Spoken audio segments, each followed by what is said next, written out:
A tariff tsunami setting the stage. Buckle up, America, because we're diving headfirst into the turbulent waters of global trade. And let me tell you, things are about to get choppy. Here's a statistic that'll make your head spin. In the first quarter of 2025 alone, the U.S. trade deficit with China ballooned to a staggering $440 billion. That's right, billion with a B. We're talking about an ocean of goods flooding into our country, while our exports to China are a mere drop in the bucket. This trade imbalance isn't new, but the way we're dealing with it certainly is. Enter Donald Trump, the self-proclaimed tariff man, with his signature brand of economic diplomacy, slapping hefty tariffs on goods from countries like China. The goal? To protect American jobs, boost domestic manufacturing, and make those pesky trade deficits disappear. But is this aggressive approach working, or are we just shooting ourselves in the foot? Trump's trade tango, a high-stakes gamble.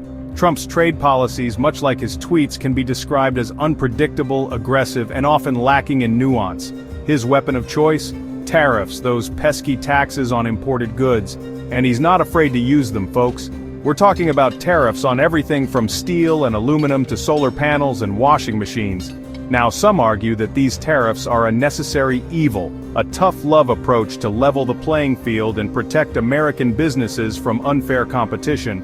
Others, however, see them as a reckless gamble, a dangerous game of economic chicken that could trigger a global trade war. One thing's for sure, these tariffs are having a real impact on the American economy, and not everyone is feeling the love. The price we pay: tariffs and the American consumer. Remember that snazzy new TV you've been eyeing? Or those trendy sneakers your kids just have to have? Well, get ready to shell out some extra cash because those tariffs are about to hit you where it hurts, your wallet. See, when the government slaps a tariff on imported goods, those costs get passed down the line to importers, manufacturers, and ultimately to you, the consumer. That means higher prices for everything from clothing and electronics to cars and groceries. And while the Trump administration claims these tariffs will ultimately benefit American workers, it's everyday Americans who are feeling the pinch right now. It's like trying to put out a fire with gasoline, well-intentioned perhaps, but ultimately disastrous.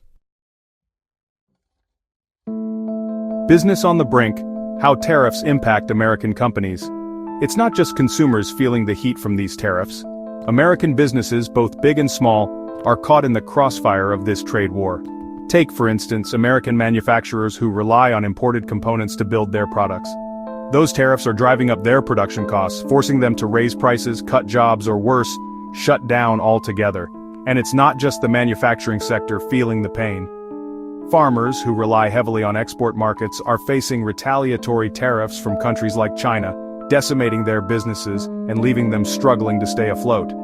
The tariffs, intended to protect American businesses, are ironically hurting the very businesses they were meant to help. It's a classic case of the cure being worse than the disease. Section 5. The driving forces. Why the tariff push?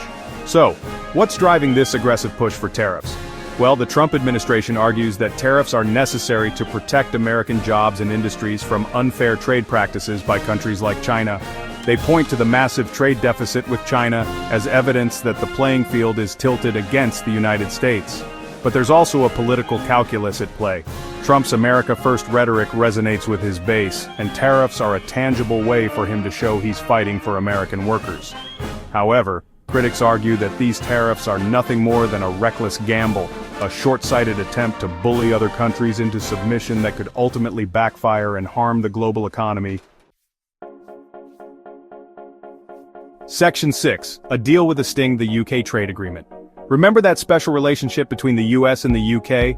Well, it just got a whole lot more complicated. In May 2025, the Trump administration inked a new trade deal with the UK, their first since Brexit. On the surface, it seemed like a win for both sides.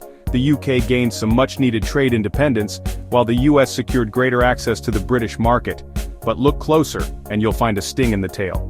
The deal maintains a 10% baseline tariff on UK imports, a move projected to generate billions in revenue for the US. Sure, British tariffs on some US goods have dropped, but a hefty 25% tariff remains on certain vehicles. It seems even our closest allies aren't immune to the tariff man's tactics.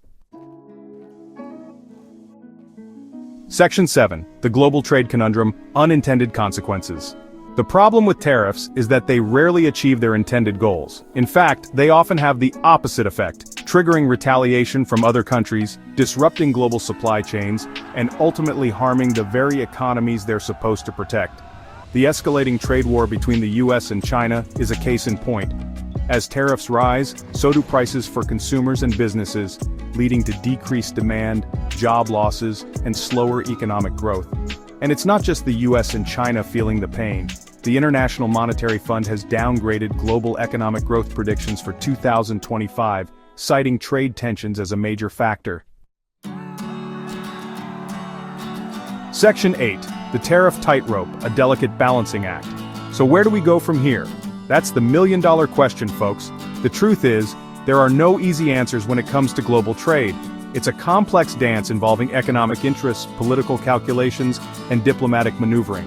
The challenge for the US is to find a way to protect its interests without resorting to protectionism, to engage in fair trade without triggering a global trade war.